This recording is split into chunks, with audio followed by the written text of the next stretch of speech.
in our ashram at Pondicherry, not to speak of about 500 in Aurobindo, about 5 miles away. In the very nature of things, it was not possible for everyone to see the mother every day. So she would make it a point to receive everyone on his birthday, and in between, if there was some matter of importance or urgency. And every day there would be people coming from different parts of the world, some wanting to see her, some wanting to stay for a while, and always some wanting to stay there permanently. During those days, Mother used to come on the balcony overlooking the road every day morning, and we would all gather there to receive her silent benedictions at the start of the day. One day, a young Englishman who was working in East Africa, he arrived and asked to stay. He wrote a letter to the mother asking to stay. But Mother always wanted to meet the people in order to ascertain whether they were meant for this life or for any other type of life, and also to establish a connection with the inner being, see the evolution behind it, and note what help it needed and whether that help was the one that could be given by immediate stay in the ashram.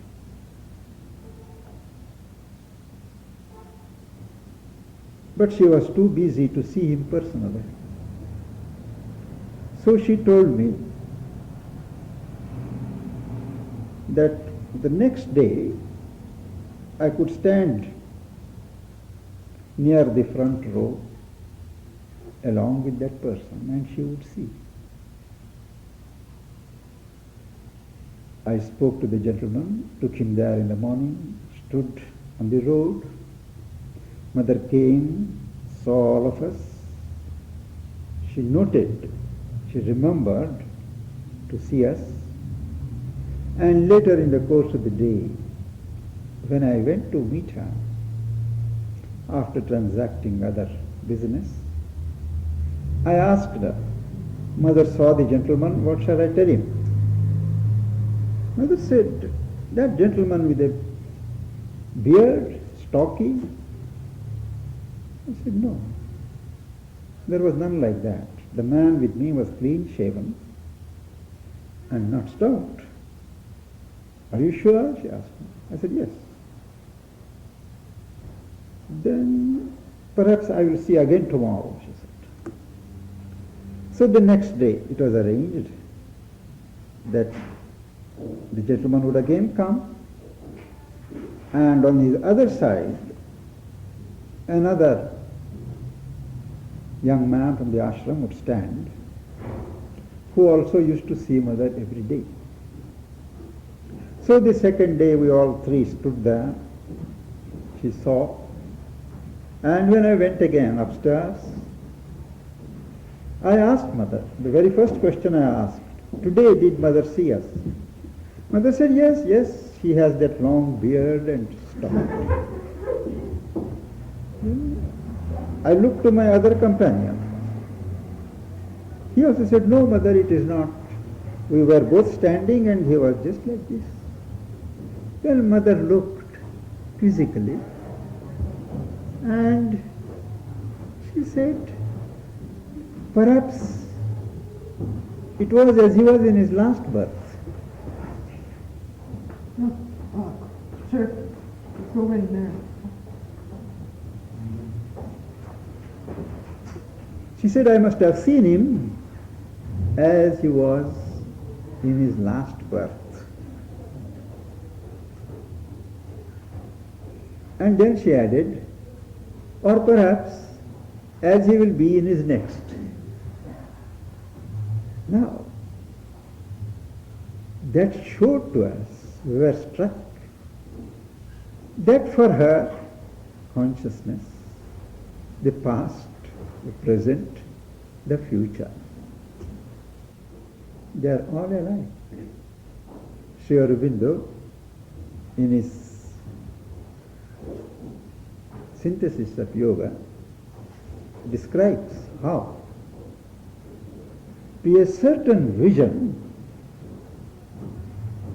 in a particular consciousness, the past, the present and the future lie like a map. And at one's vision, one can see all the things. So that was a practical demonstration of that truth.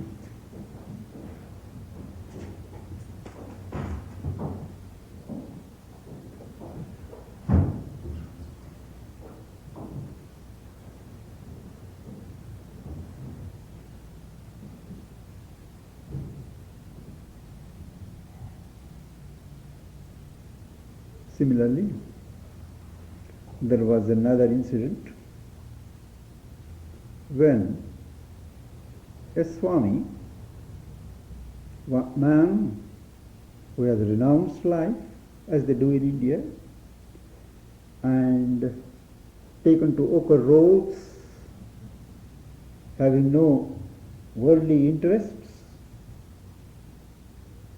he found himself one day implicated in a murder case. He had indeed been taking some part in a political movement.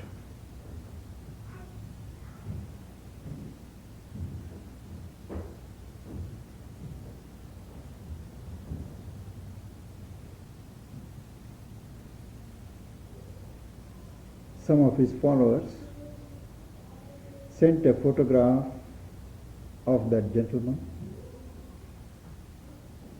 and wrote a letter to the mother. This man has been involved by his political enemies in a murder charge,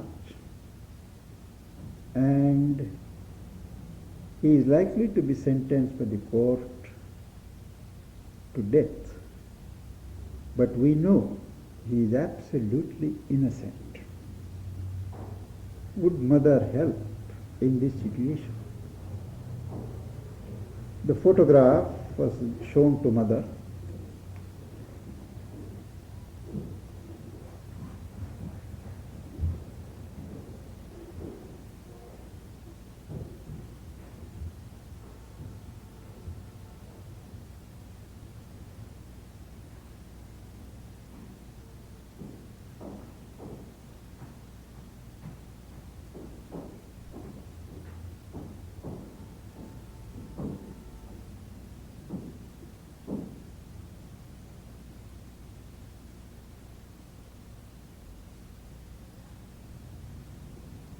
And on seeing that,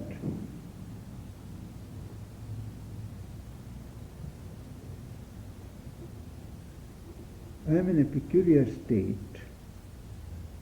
of communion, and the slightest disturbance of shoes, loud walking affects me terribly today. I would request Frederick that if there are newcomers, to leave their shoes below. It is broken.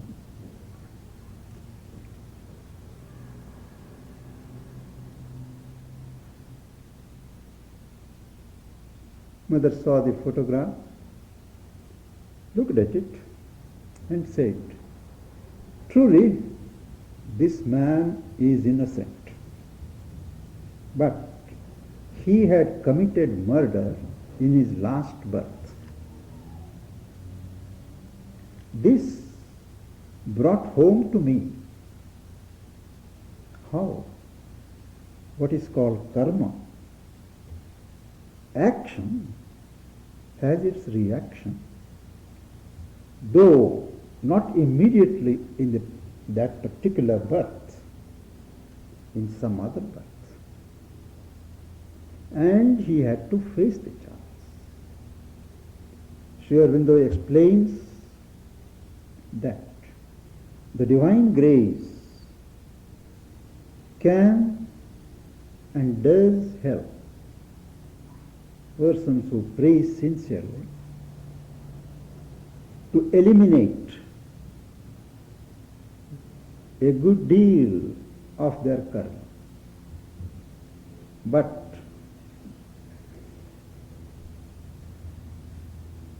there is a certain part, what is called an ineluctable karma, which the person has to go through.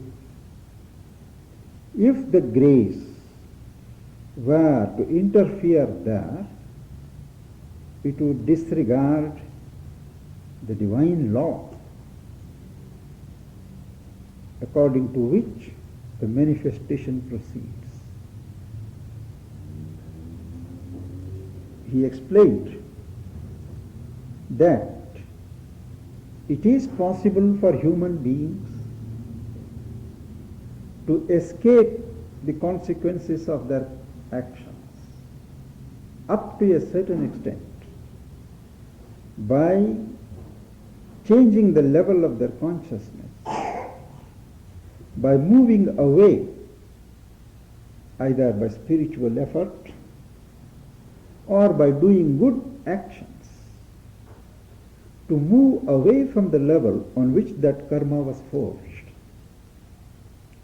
That is why in India we have a tradition that horoscopes, astrological charts cannot apply to people who have taken to spiritual life, because their destiny has moved away from the older level and it can no longer apply.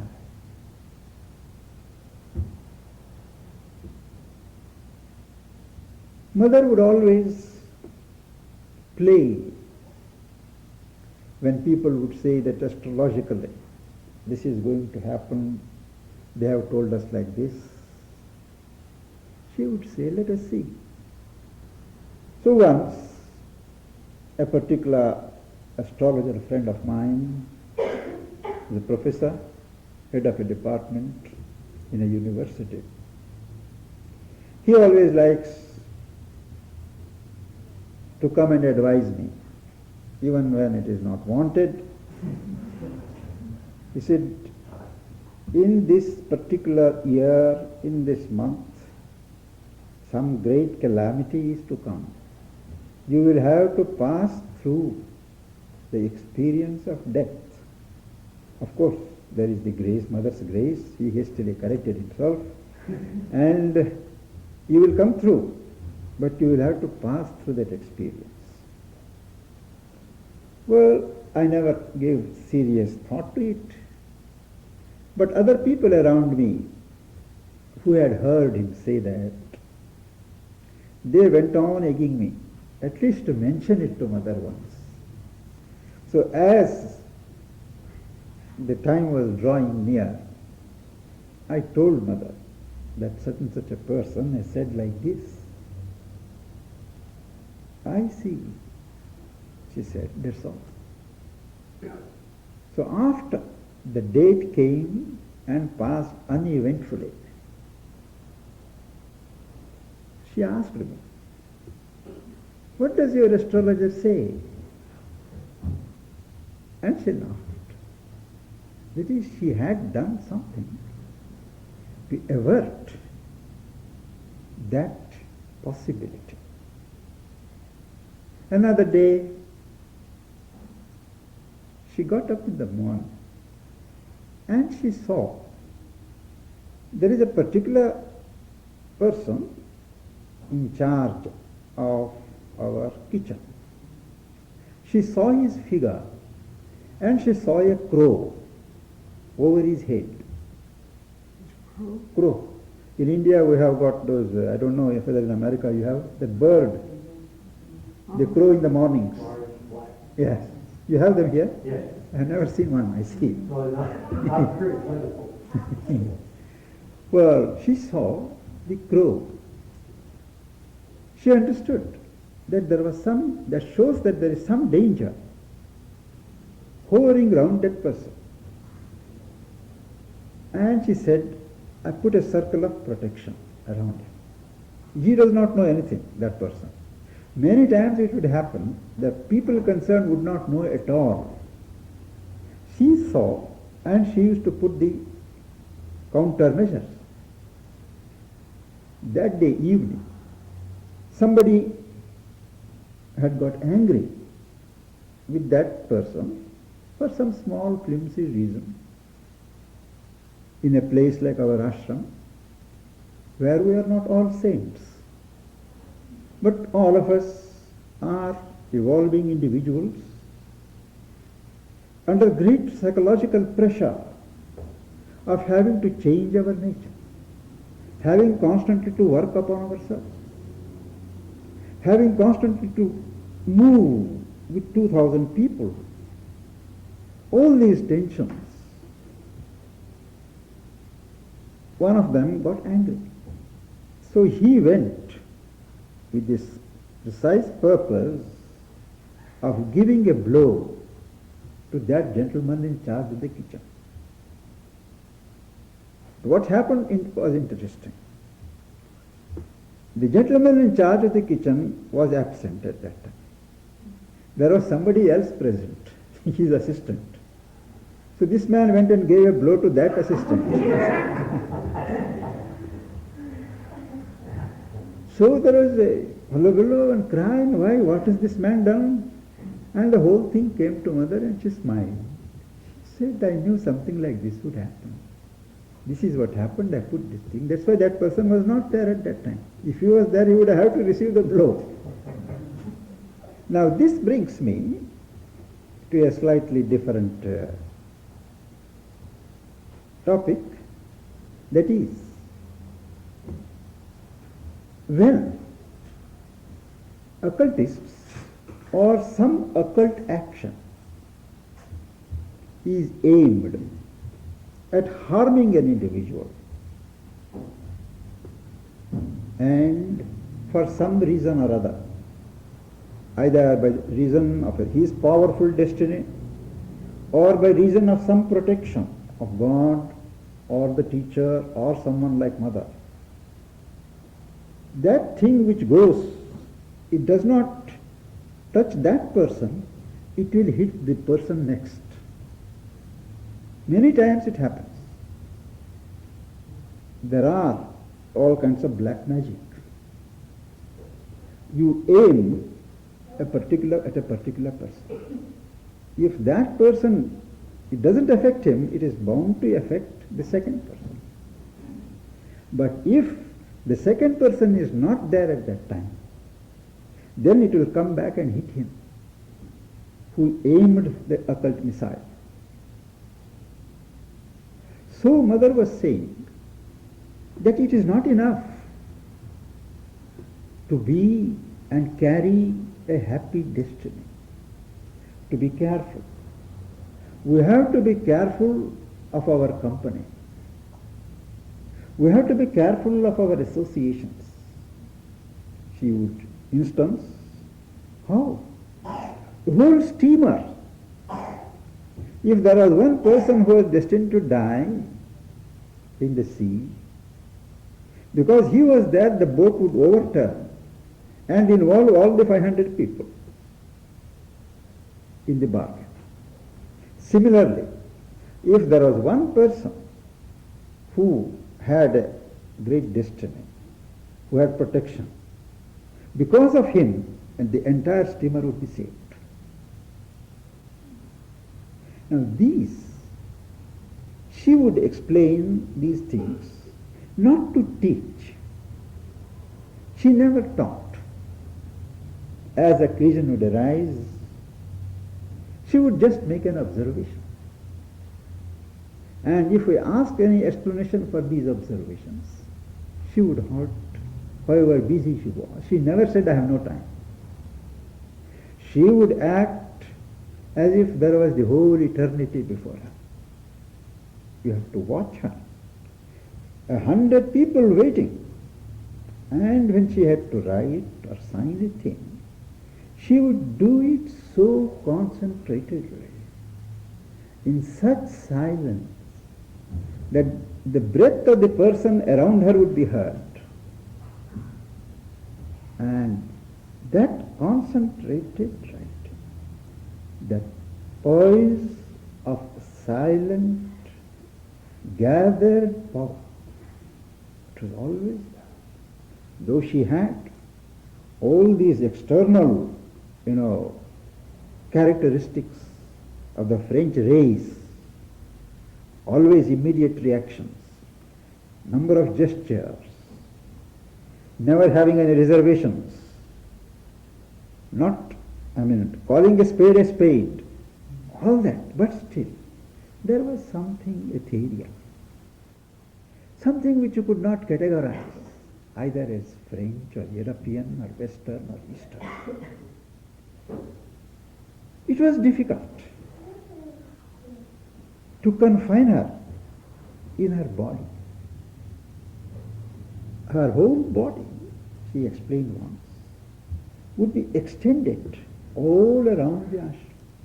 So much so that Sri Aurobindo said that this ashram is really the subtle body, the extended subtle body of the mother. So that anything that happened anywhere, it used to be registered in some part, in some way.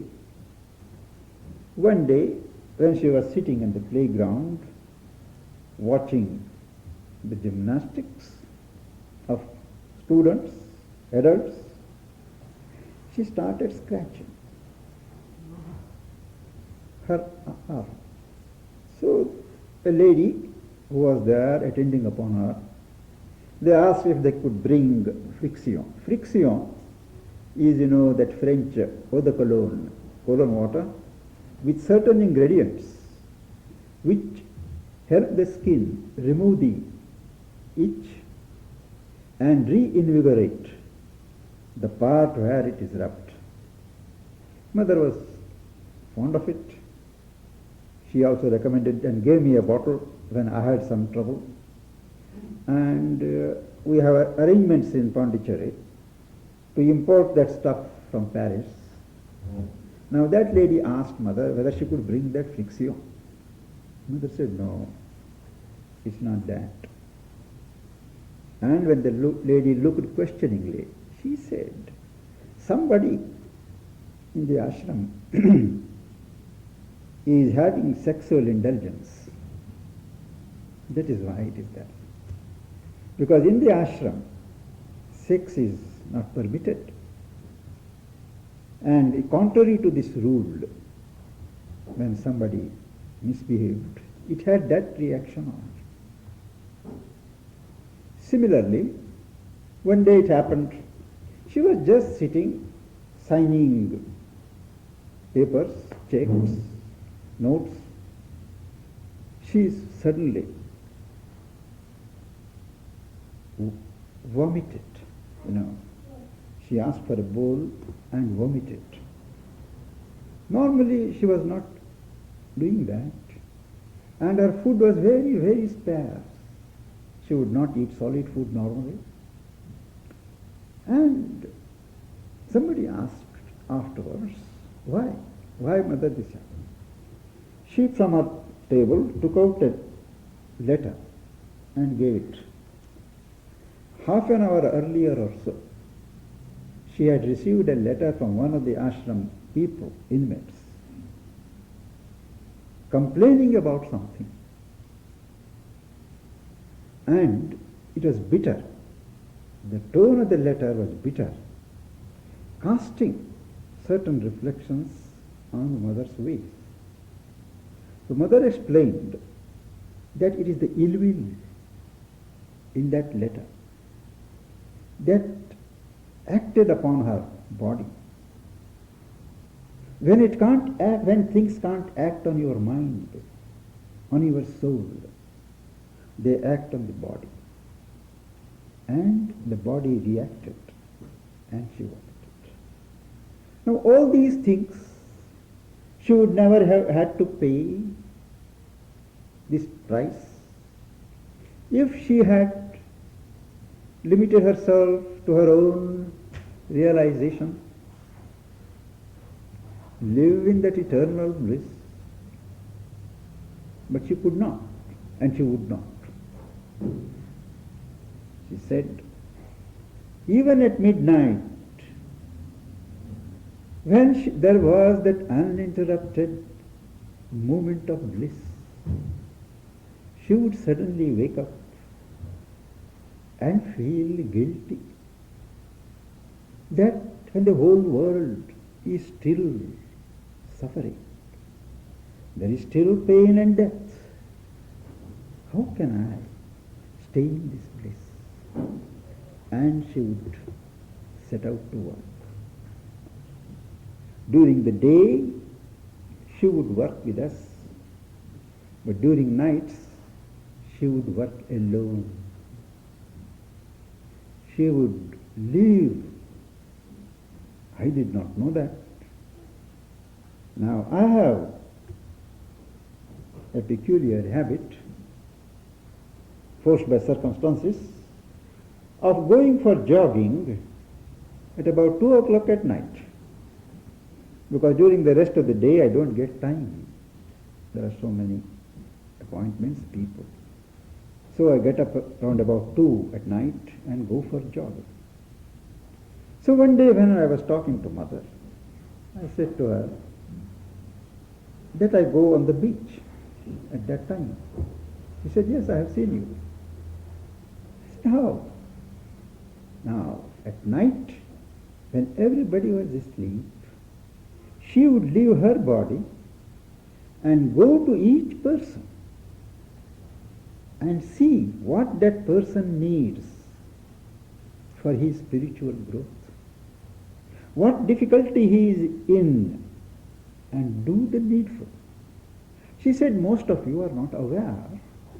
Some of you feel as if I have come in dream. And it is true. Many of us would see mother in dream, feel her, but we never knew till she told us that she came in this subtle body and worked. So in one of those rounds she had seen me running on the beach, and she said, perhaps you could sleep a little more. I have not been able to do that, that's another matter. And as she walked, she never knew how to walk slow. She would always go fast. She said to somebody said, mother said like this yesterday, and today mother is saying like this. She turned round and said, please don't quote me against me. I say at this moment what is true now. But half an hour afterwards, I have gone 500 miles ahead. And it may no longer be true. If you think it is inconsistent, well, she said. She never bothered or cared for human logic, human appreciation. She never cared. And she told us, whenever any one of us was dejected because of somebody's criticism, somebody's failure to appreciate things, she said, both the praise of men and the criticism of men are movements in the same ignorance. They have no value. If they praise also, it has no value. But we humans, like to feel happy when people praise. There we don't think of the ignorant background. But when they criticize, we go, we are upset out of proportion. And some of these insights, she would just throw. So there was one young man who felt that the easiest way, of drawing mother's attention, sympathy, consideration, was to have a long face, depressed, so that she would feel pity, she would pat him, she would compassion. And she said, she called him once, and she said, depression is acute egoism. Mental depression is acute egoism. Because why do you get depressed? You get depressed because something doesn't go according to your wish. And who is that person who wishes that? Your ego. When things go counter to my desires, I get either frustrated or depressed. So this analysis shook many people, and many corrected themselves. Many people, before they would go to her, she would sit like this, and 1,000 people would pass, one by one, and she would give them some sweets. And particularly after the Center of Education started, after all the marching, concentration, class, so she said she would give something. That is, it was her way of reaching her blessings and influence concretely in some through a physical medium.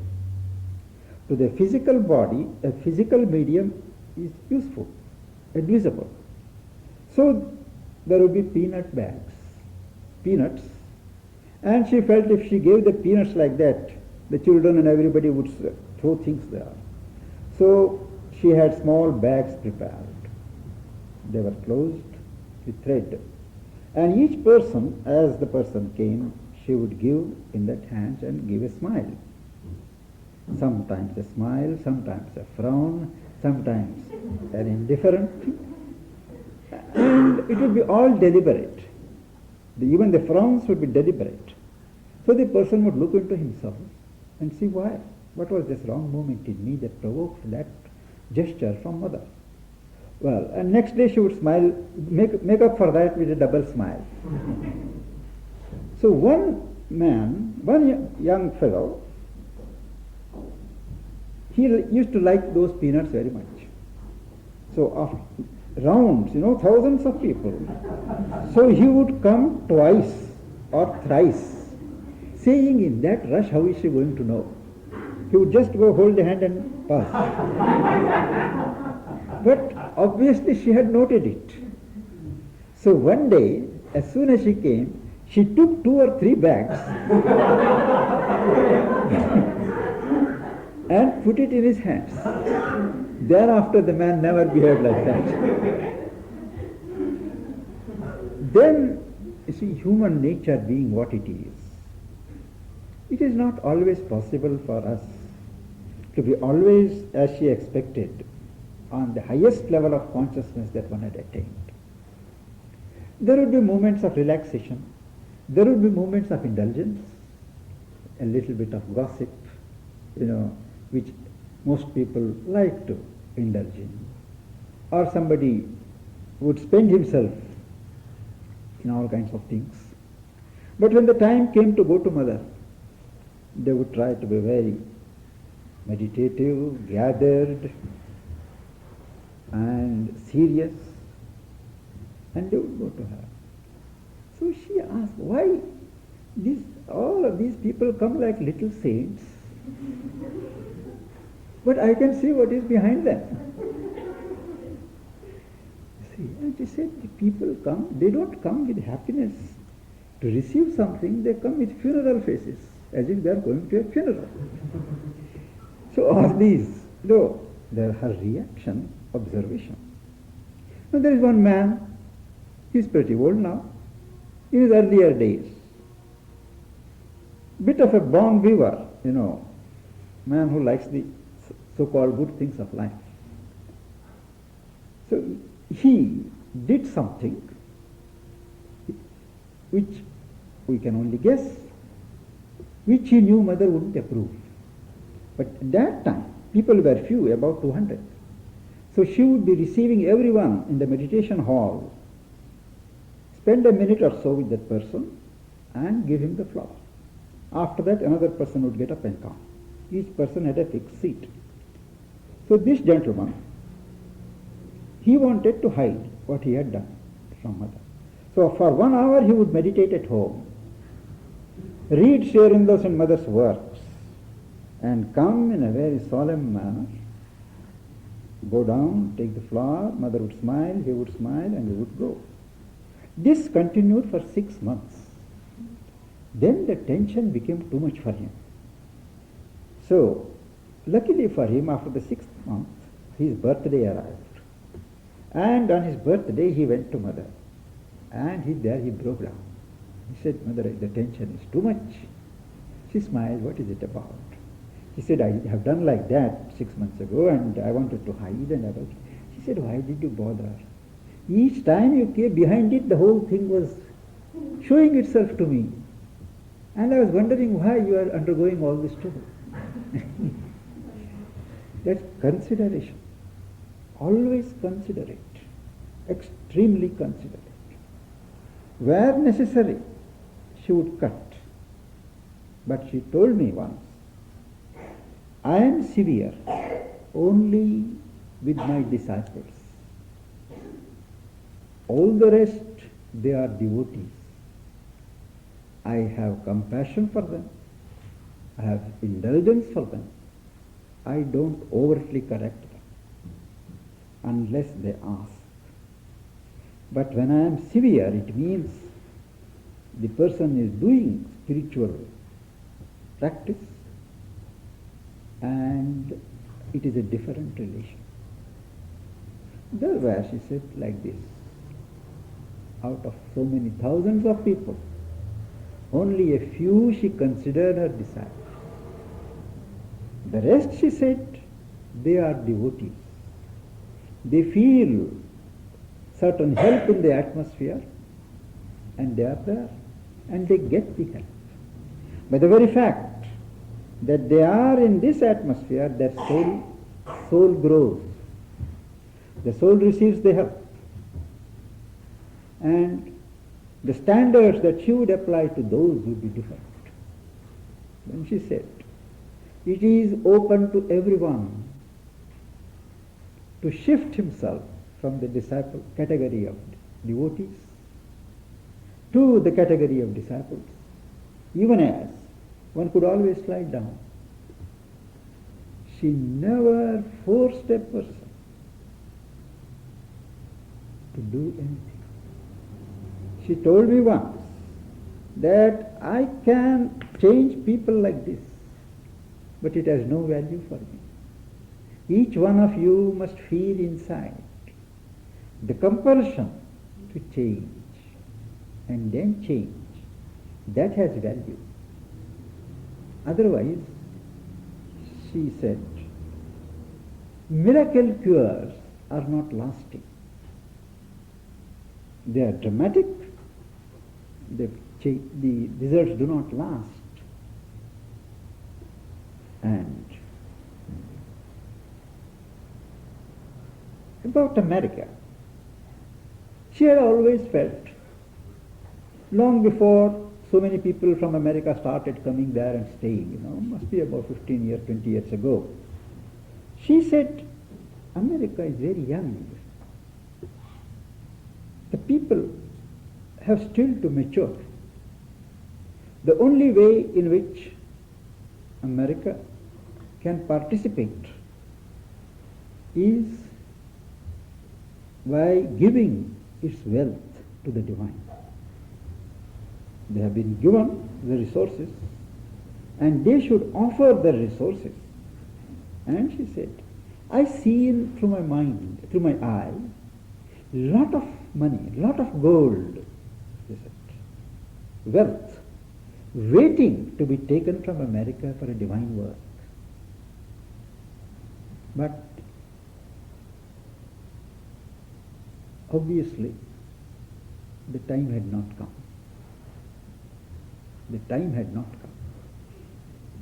I heard, after she passed away, a story that Henry Ford, he had announced that he would give half his fortune to anyone who could show him his soul. And Margaret Wilson, the daughter of President Wilson, who was staying in the ashram at that time, that's another story, she told it to mother. Mother said, I will show him. I will show him. I will show him. His soul. Henry Ford had announced that he would give half his fortune to anyone who would show him his soul, whether there is a soul. Did you know that he had a ticket in his pocket to That's what go I to Oregon when he died? Then Punisher. Margaret wrote to him, and he is moved in the matter for the visa and all that. But just then the Second World War broke out, 1939.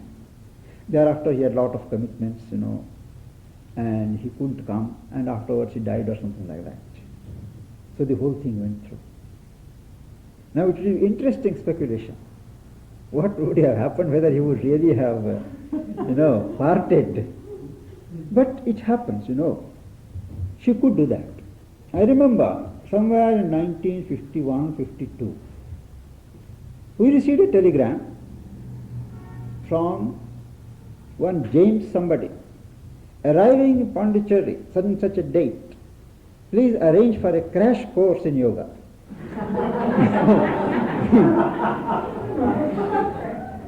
So, a crash course, we showed it to mother and mother smiled. Anyway, let him come, she said. And we sent somebody to the station to fetch him. And we found he was a young man, black man, hefty and loud. So he was put in our guest house.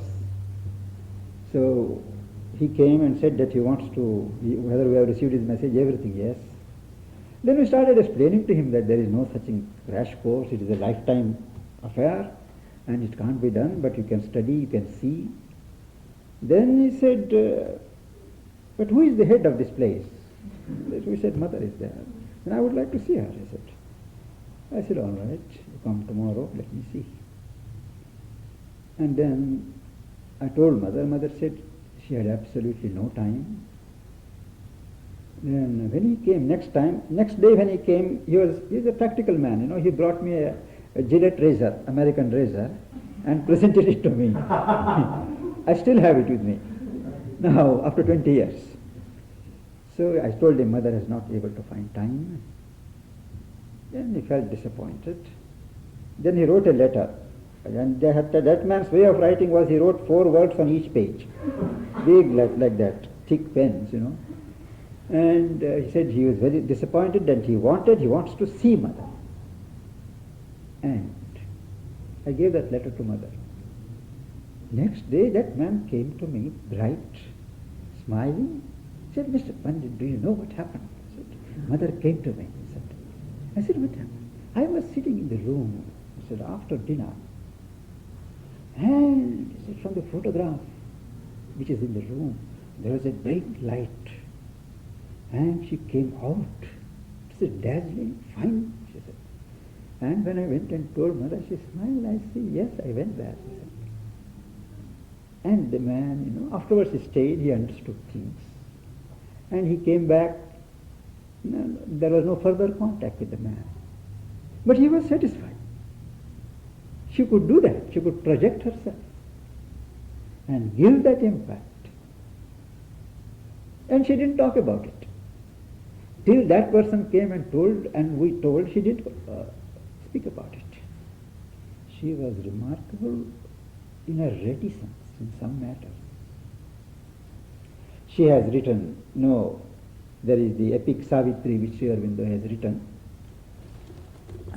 At least some of you would be familiar.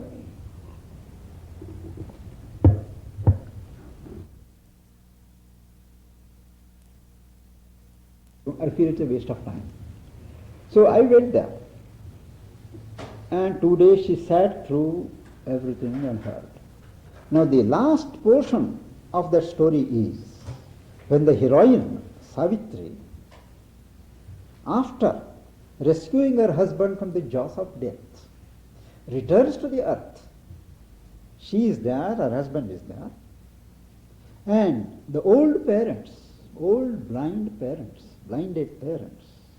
having recovered their kingdom and things, they come, searching for the boy because these people have not yet come, it is late at night. So they are searching in the forest. So ultimately they come and find this couple. They don't know all that has happened here. So, they say, why? It was not in our epic, it is here the writes, Savitri, it is not like you. We have stayed away so long knowing that we are anxious.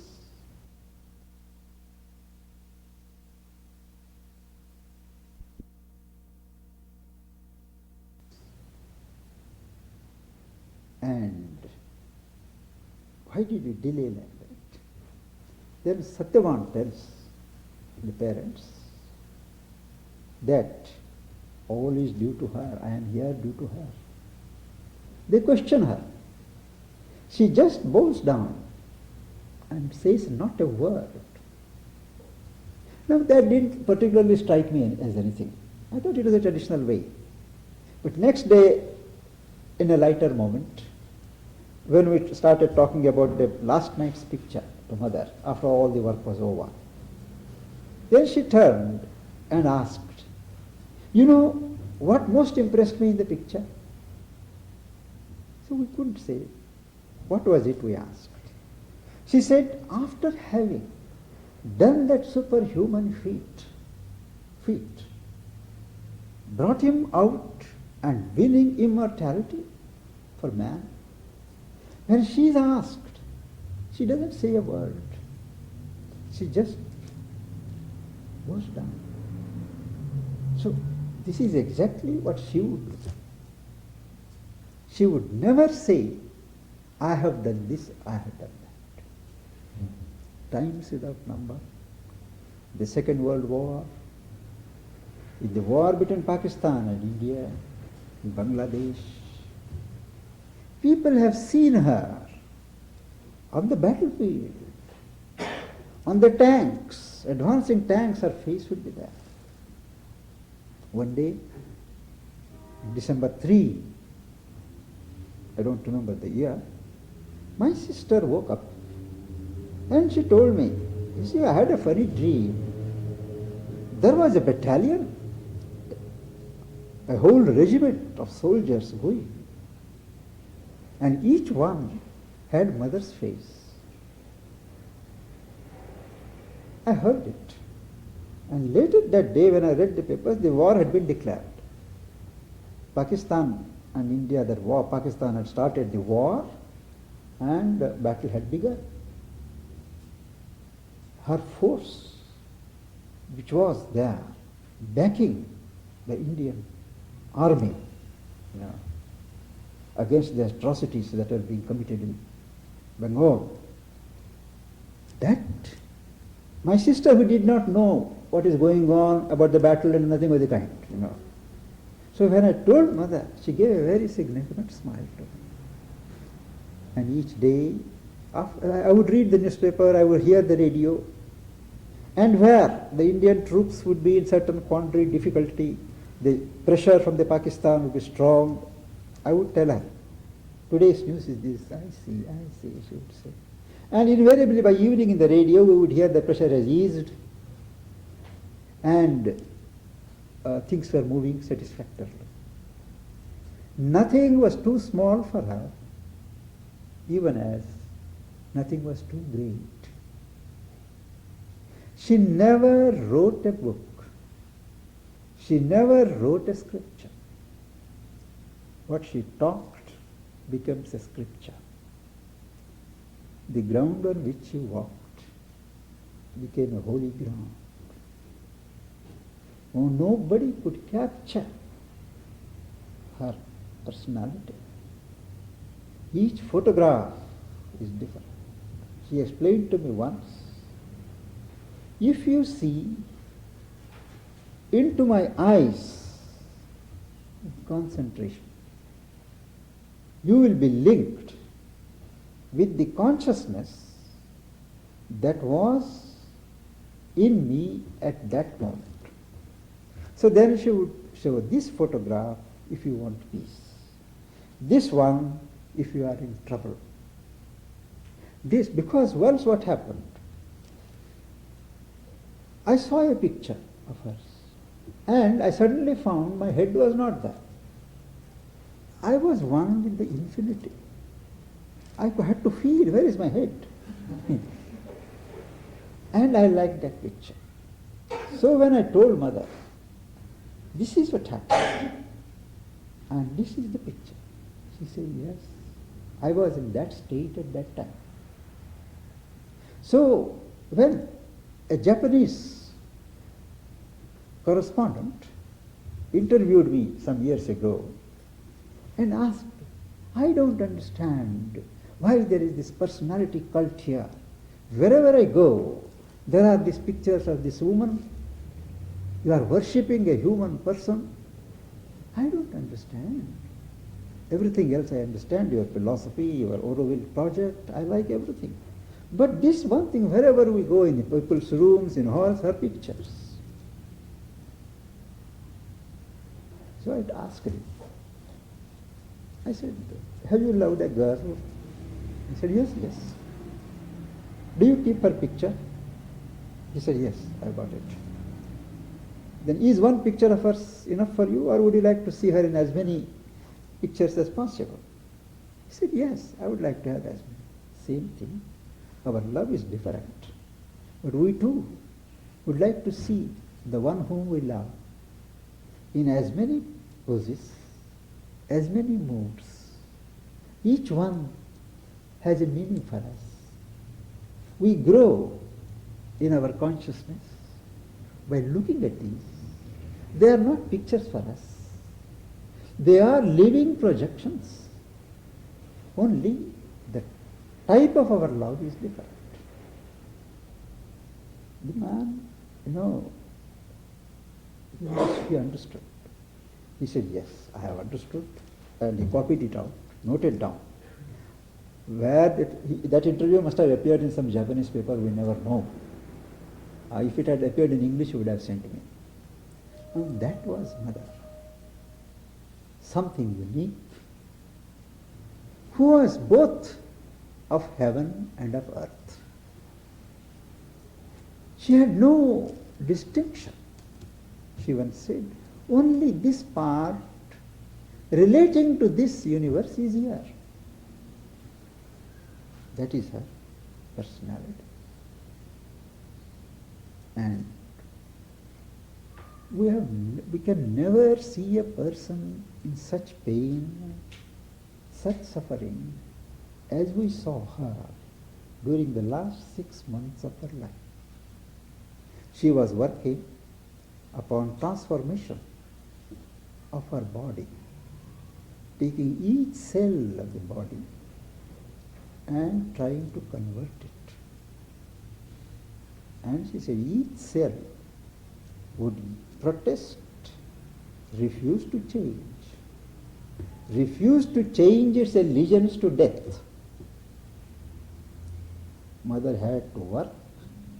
She said, you can't put pressure. You have to coax. You have to convince. And the same cell, when it protested, it would give her pain in the body, intense pain. After the cell accepted to change, as a result of her work, it would dance in joy. And as each cell danced in joy, she said, there was such bliss in the body. Now she said, there are so many cells. Each cell or group of cells have to be worked upon individually.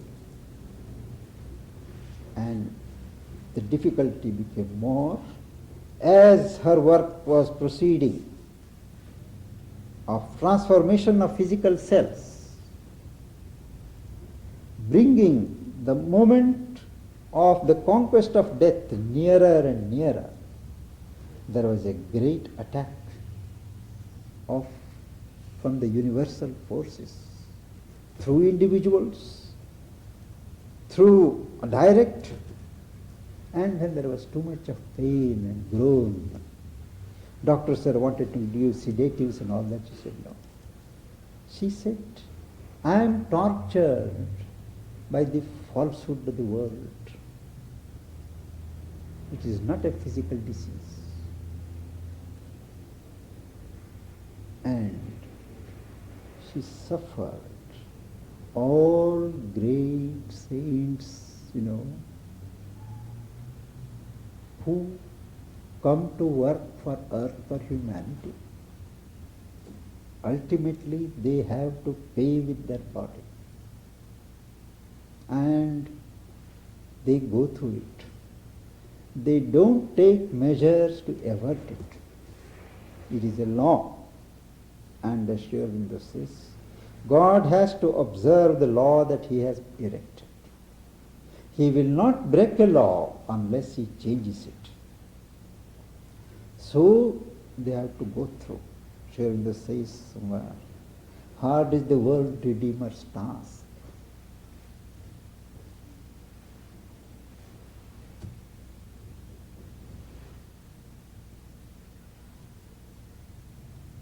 The very ones whom He comes to save turn against Him. And they give the cross in payment for the crown He brought. Invariably, this is the end. The culmination. They pay with their lives in history. But she said, it need not be always so. Victory, fulfillment can come in a moment of rejoicing. But when the reign of ignorance and falsehood ends, today it is the last battle that falsehood is fighting against the emerging truth, the manifesting truth. During Bangladesh war time, when President Nixon moved the 7th Fleet into the Indian Ocean, trying to browbeat India, she was shown the picture of Nixon. She said, this man is possessed. And after a few days she said, I have released a force of truth which will bring out falsehood wherever it is. We all took it that she has released it in the ashram, and we started examining ourselves. But she released it in the world. And the first public result was this Watergate. Yes. It is unthinkable that such a thing can happen. Two news hounds, doing this work, taking this pains, the whole national press doing it, only in America it could have happened. Convicting their own highest authority without caring for consequences. America recovered her whole prestige in the world opinion at Watergate trials. That these people care for truth, care for decency. Whatever a few leaders may do, the people, that is our admiration, my personal admiration.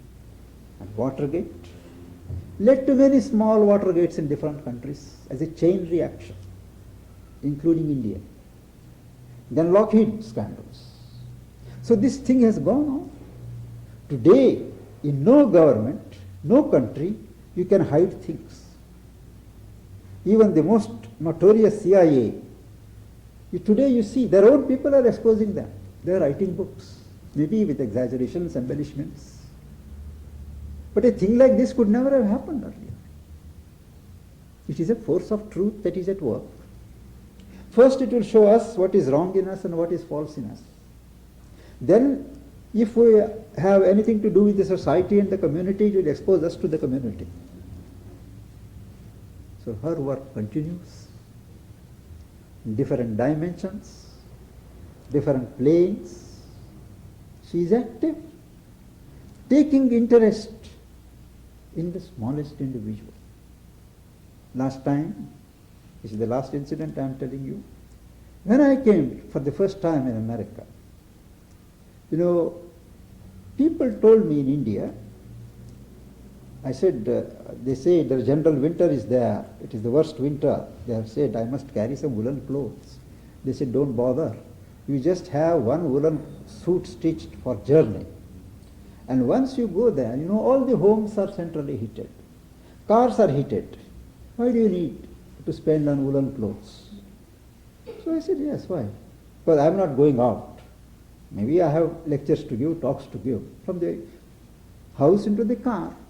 So that just that much there is cold, no exposure. You see. I took it, and there are persons who have returned from America, Indians. I believed, when even my friends offered, I said, no, I don't want, and just had one suit. And when we came, there was fog, the plane could not land in New York. It landed in Philadelphia. And from Philadelphia, we had a peculiar experience. We felt we have landed in a holy land. It is not what was called the materialist West, but something holy earth. Well, we came to New York after 1 hour. Circumstances are such, the adverse forces were such, because I had come on mother's work to serve the truth. The people who were to receive us, they had gone away. Somehow they thought I am not on the plane, though I had sent a telegram to them, cable, that we are arriving at this plane. Somehow they went away. And we were two innocents who did not know what was what. When I saw a board restroom, I told my companion, please don't talk, some people must be resting here. I did not know. You see, because in India, restrooms are really rooms for retiring rooms. And we did not know anything. We came out, there was not a bench, there was not a seat to sit. And we sat down. The gentleman who was to receive me, he had left a note, luckily. So some lady read out on the phone, that mic, Mr. Pandit. I said, yes, you have a message for you. That gentleman, we have gone back because we learn you are not on the plane. And if, supposing you arrive, you phone to this number. Now, there was the telephone booth, and we have to put a coin. No, I have no coin. You see, we are not allowed to bring more than $7 from India. So somebody put us $7 in our pocket, $1 each. Now there you have to put some coin. It is written there, how many coins. I didn't have. And how to phone here in this country, long numbers, they are new to us. So one gentleman was, and we sat on the ground, our luggage and things we put down, and Vasanti sat on the ground, and I looked here and there. There one gentleman was there, he looked a bit genial. So I said, sir, I come from outside, and we have to contact this party. I do not know what is to be done. Put in a collect call, he said. "No, what is collect call?" And then he said, "That party will pay," he said. But then said, "I don't have coin, I have got $1, will you give me change?" He said, "No." He said, he took out something. I said, "Would you do it for me?" He said, "All right." He put the coin, called that number, and said, "Collect call" or something. And the person, the lady, heard my this thing. I talked to her, and then she said, that person said, "You will have to wait there for 2 hours. We have no alternative. Even if you have said 20 hours, we have to wait." You see. And then I went to give money to that gentleman. He said, "No, it's not like this." And he went away. And then, when bringing the luggage out, in India we have got all porters, we don't. But here the system is different. We have to carry all right bags. So after the customs people were extremely polite, kind, and when we brought out all those things, somebody brought a black man. No, he was not black, he was white. So I asked him, "Would you help us to take it?" He said, "Yes." So he put our luggage and another passenger's luggage and the same thing and brought out, and he said, "Where shall I put them?" I said, "Yeah." Then I asked him, I said, "What shall we pay you?" He looked at me and said, "Whatever you like." No, I didn't want to pay him less, and insult him. So I had $5. So I gave it to him.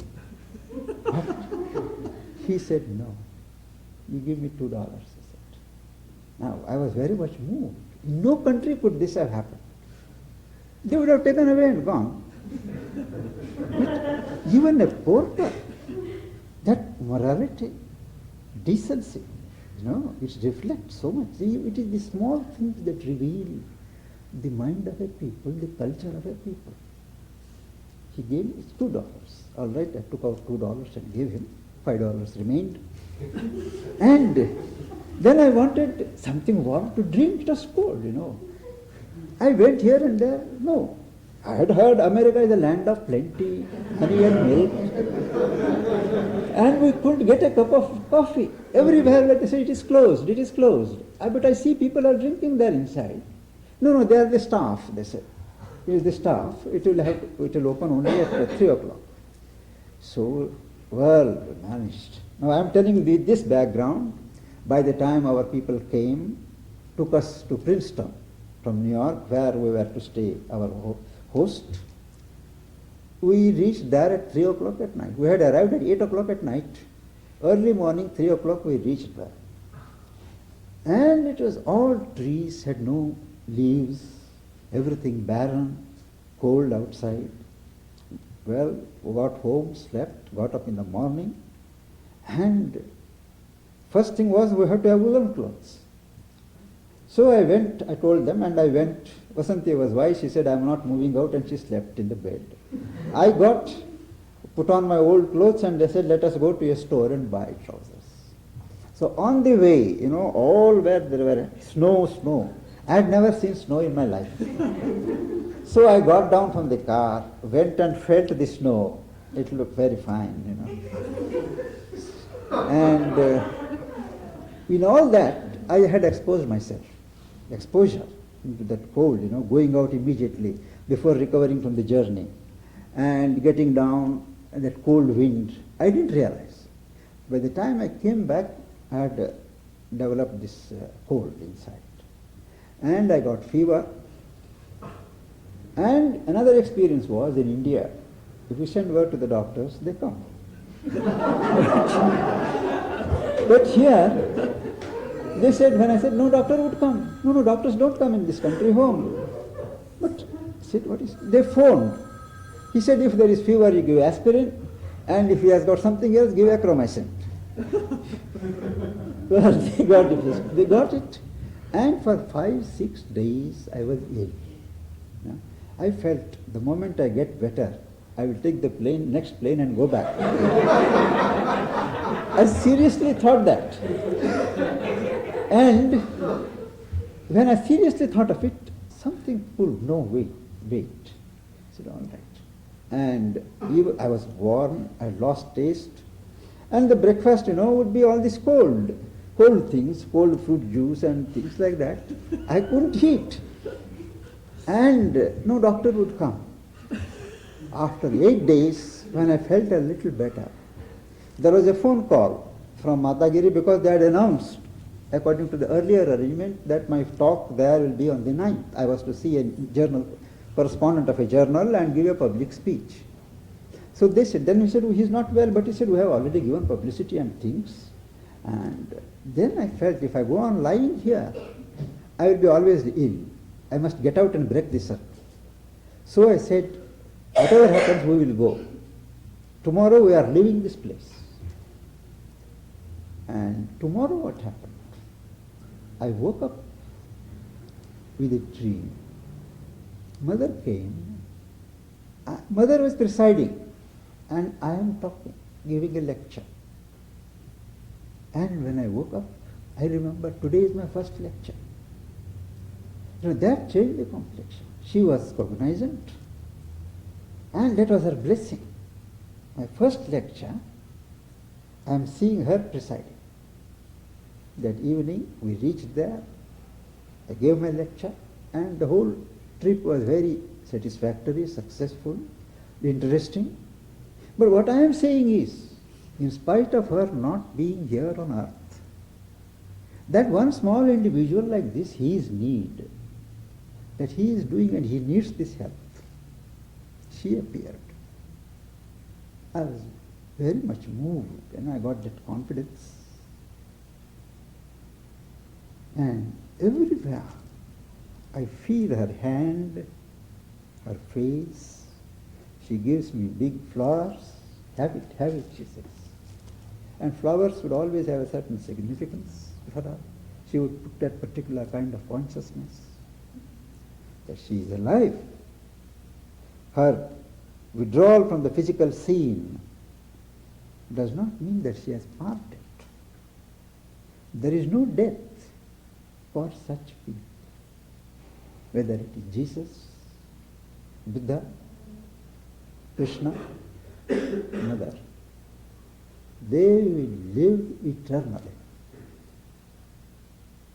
continuing their work for humanity, responding to calls from wherever it is, spreading themselves in 100 directions. Suppose it's enough.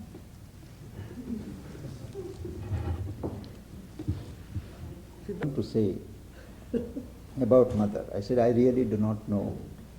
I have kept my mind blank. Let us see what happens. And the interest with which you all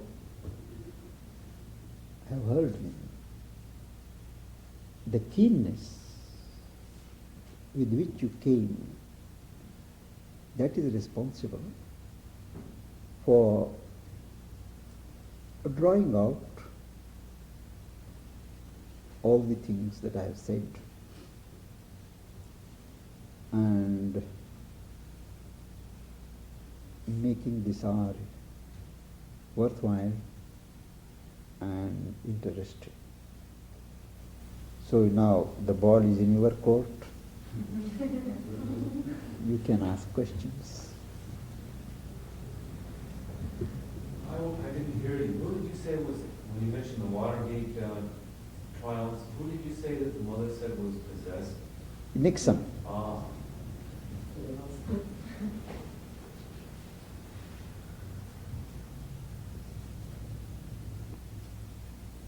Not in the near future,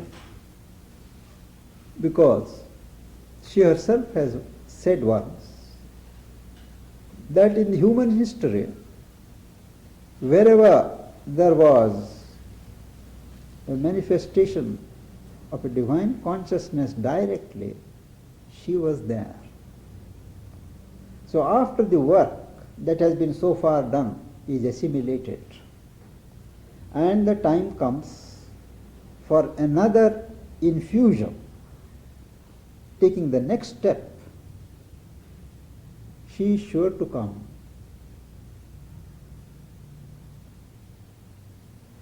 To the physical world.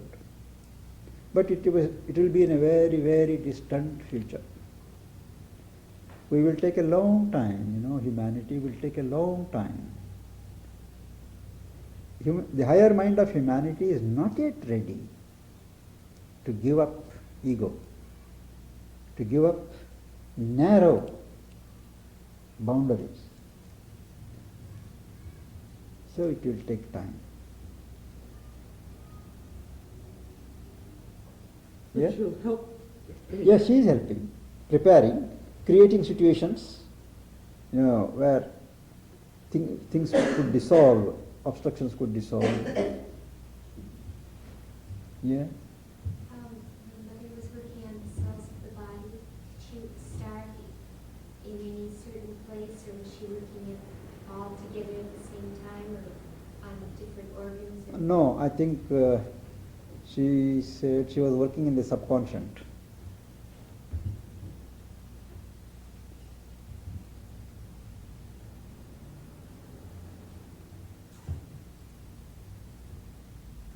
There was a funny incident last time. I think I should share the joke with you. She had said, yes, somebody was conducting a special course in Islam. He was a professor from Eastern Europe. He had come, I think Czechoslovakia. Very nice man. He was conducting what is called a workshop here. And there were 10 or 12 people, students, men and women. And they were he asked whether I would speak on Sri Aurobindo and Mother and their work of transformation, because that would be interesting, because they themselves were working on the theme of bodily transformation and things like that.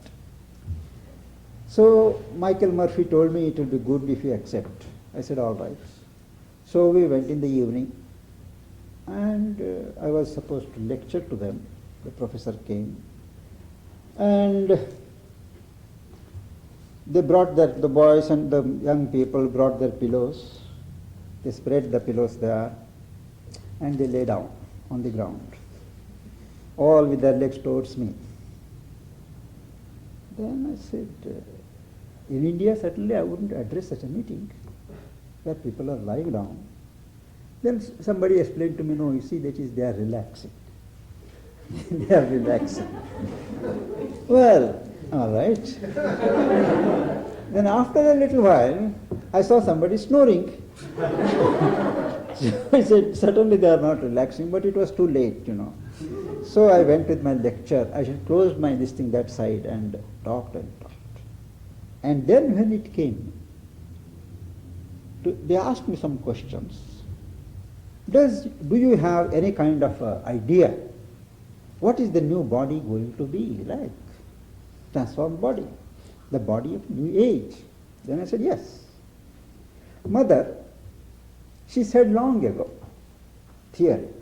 And recently she has seen in her subtle vision something of the new body that is slowly being built. The first body is being built on the subtle plane. And what she had said 10, 15 years earlier, it is coming true. And that is the pendulous organs, male or female, they will disappear. And just like the man has, that appendix is gone, similarly these organs, the breasts of a woman, the sex organs of a man, they will not be there. Immediately there was a reaction from those people. They got angry. And they looked at me like this. And I didn't understand. I said, this is not going to happen now. It will happen it will happen after 1,000 years. 1,000 years. And luckily the meeting was over, and the next day one of our party overheard them talking in the canteen, where that cafeteria. So that man who is speaking that these organs will disappear, he is there, they were talking. So that is a joke we can never forget.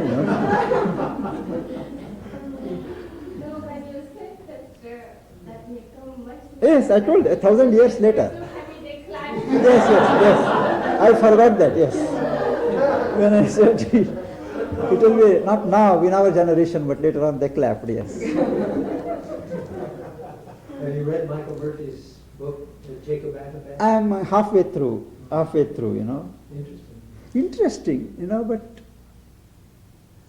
that approach has certain limitations. Yes. The approach has to be from the side of consciousness. This can prepare the body, but only by working upon the body you can't have immortality. Because why does death come? Death comes because of certain disequilibrium between the progress of the soul and the progress of the body. When the body is unable to sustain and answer to the demands of the soul, there is disequilibrium, illness, and death. So it is the consciousness that has to change. Immortality, Srinivas explains, does not mean immortality of the physical body, but immortality of consciousness. Even when you change your body, there is no gap in consciousness. Today if I die, however advanced I am, next incarnation there will be a gap between present thing and next thing. An immortal man will have a continuous, stretch.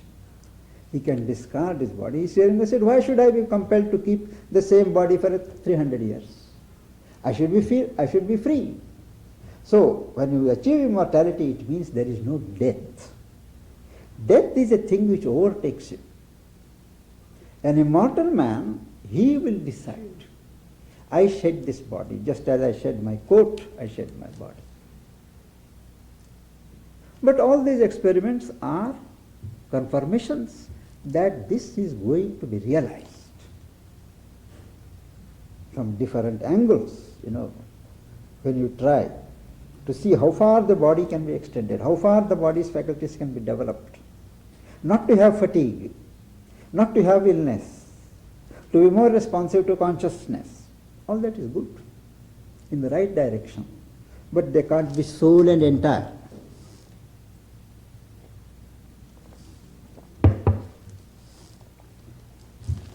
Now, how can we best serve Mother? This question we have asked Mother often, and invariably the answer is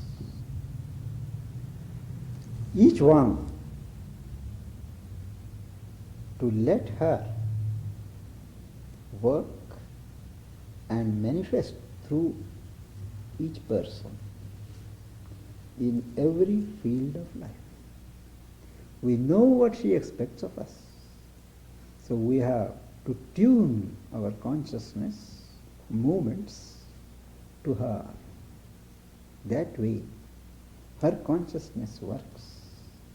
And each one of us will be a center for the radiation of the truth, the light that she is. We have to love her more and still more. It is only through love that you can reach her. She melts and reach out that love to others. She had told me that the characteristic of the supramental rain will be not knowledge, not power, but love. She said power is necessary to guard that love, but love will come.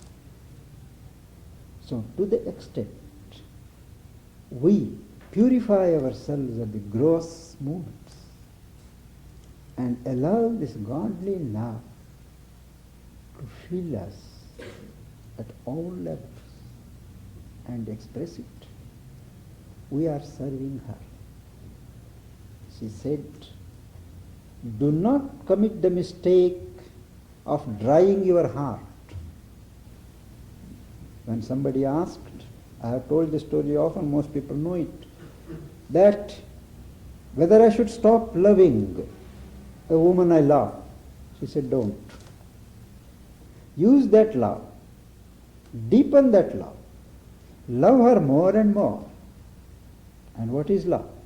Self-giving. Forget yourself completely. Melt. And you will find one day this human love deepening into divine love. You will be in the lap of divine love. So you have to see that the heart is not dried. And every experience must be utilized to open the gates to unselfish, unself-regarding divine love. Life changes its complexion. And she would be pleased to have people ready to manifest her love. She was only an ocean of love. She had many personalities. In the beginning of the ashram life, she was a guru, teacher. She was an administrator. She was an executor. But during the last decade of her life, after the supramental descent, she was only love and love and love. Nothing else.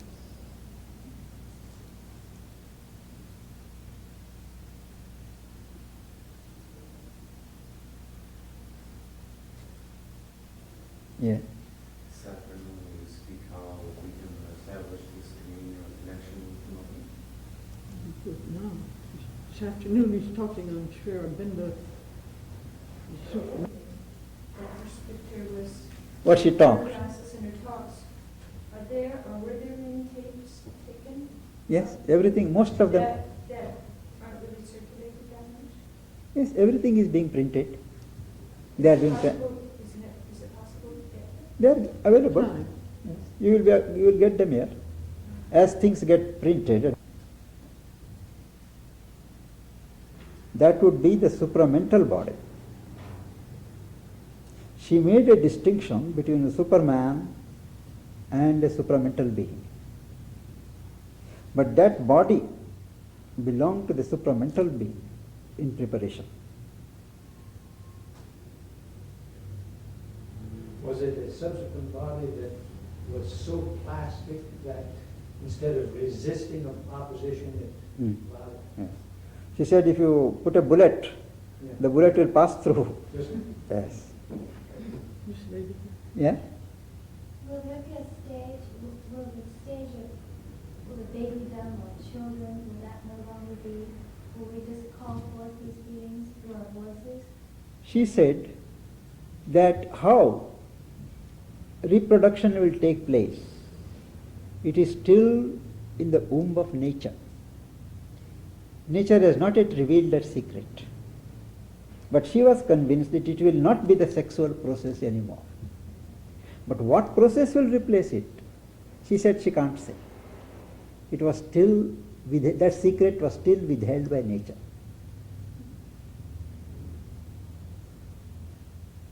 Yes. Yes. Maybe have a meditation at the end. Yes, we'll have. Did you? Yes. Will those beings be androgynous? Will there be no male and female?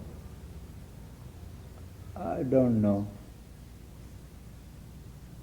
I don't know, since there will be no sex organs as such, how we will call them we do not know, men or women or beings.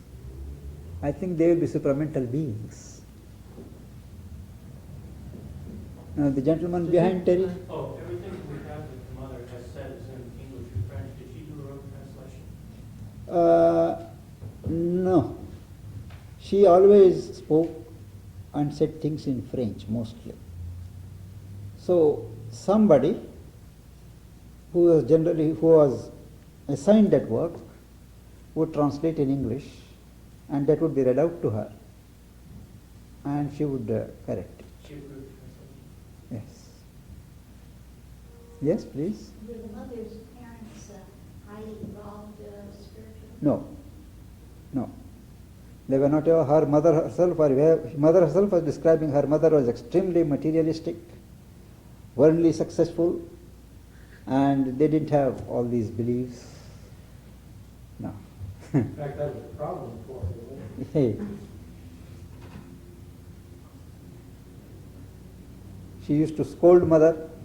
When mother as a small girl, she would sit in one place quietly, going into herself. She would come and scold her, why are you sitting like that so serious, as if the burden of the whole world is upon your head. Mother said, it is.